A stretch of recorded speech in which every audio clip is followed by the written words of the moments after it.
Shalom Bapak Ibu yang dikasihi Tuhan.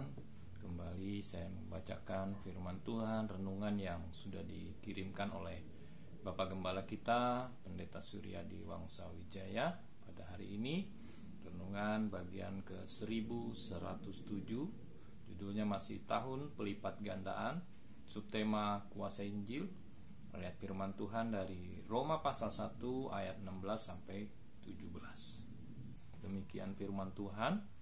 Sebab aku mempunyai keyakinan yang kokoh dalam Injil, karena Injil adalah kekuatan Allah yang menyelamatkan setiap orang yang percaya. Pertama-tama orang Yahudi, tetapi juga orang Yunani. Sebab di dalamnya nyata kebenaran Allah yang bertolak dari iman dan memimpin kepada iman, seperti ada tertulis, orang benar akan hidup oleh iman. Saudara, jangan malu dan takut memberitakan Injil.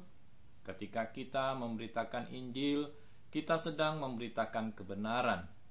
Kita memberitakan kebenaran, di dalamnya nyata kebenaran Allah. Dan Injil adalah kekuatan Allah yang menyelamatkan. Kuasa apa yang terdapat di Injil? Kuasa yang terdapat di Injil adalah kuasa mengubah, yaitu mengubahkan hati manusia menjadi benar. Saudara, dokter bisa menyembuhkan orang sakit, tetapi dokter tidak bisa mengubahkan hati seseorang.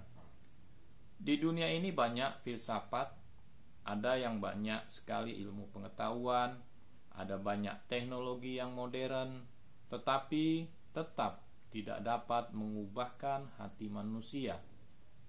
Hanya satu kuasa yang sanggup mengubahkan hati saya dan saudara, yang sanggup mengubahkan Saulus menjadi Paulus, yang sanggup mengubahkan penjahat yang tersalib di sebelah Yesus, itu hanya ada di dalam kuasa Injil. Kuasa Injil yang mengubahkan adalah melahirkan kembali. Apakah kuasa yang melahirkan kembali? Kuasa untuk melahirkan kembali sehingga orang yang mati dalam dosa, yang hatinya tertutup, ketika Injil diberitakan, Roh Kudus bekerja. Orang menjadi sadar akan dirinya, kemudian yang mengaku dosanya dan bertobat. Seseorang yang bertemu dengan Kristus oleh Injil, hidupnya pasti berubah, dan ia tidak akan malu bersaksi tentang perubahan hidupnya. Injil adalah kekuatan Allah yang telah mengubah miliaran manusia dari tidak percaya dan dijadikan Allah murid Kristus. Pembacaan Alkitab hari ini, Mazmur 125, 1 Samuel pasal 14-15, Lukas 24 ayat 36-53, dan Amsal pasal 6. Mari kita berdoa. Allah Bapa kami dalam surga yang kami kenal dan kami sembah di dalam nama Yesus Kristus Tuhan. Pada saat ini hamba berdoa, mungkin ada di antara Bapak Ibu Saudara yang menyaksikan video, mendengarkan renungan hari ini, dan mereka sedang dalam permasalahan dalam iman mereka, bahkan mereka belum mengenal dan percaya kepada Tuhan. Hamba membawa mereka untuk masuk dalam hadirat Tuhan dan percaya kepada Tuhan. Bapak Ibu yang mau menerima Tuhan Yesus sebagai Tuhan dan Juru Selamat, sebagai penebus dosa Bapak Ibu, mari ikuti doa saya.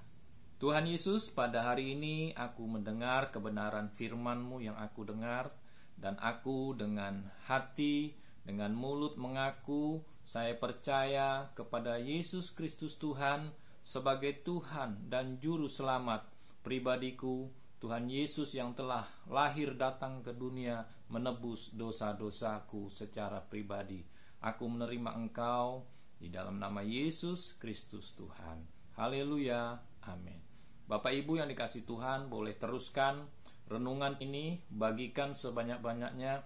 Melalui membagikan renungan ini, kita sudah melaksanakan amanat agung, memberitakan kabar baik, memberitakan Injil, dan percaya setiap telinga, mata yang melihat renungan ini Tuhan Yesus jamah, Roh Kudus jamah, dan mau membuka hati dan menjadi percaya, dan kita menjadi bagian orang-orang yang Tuhan panggil dan pilih untuk pergi memberitakan Injil kabar baik itu.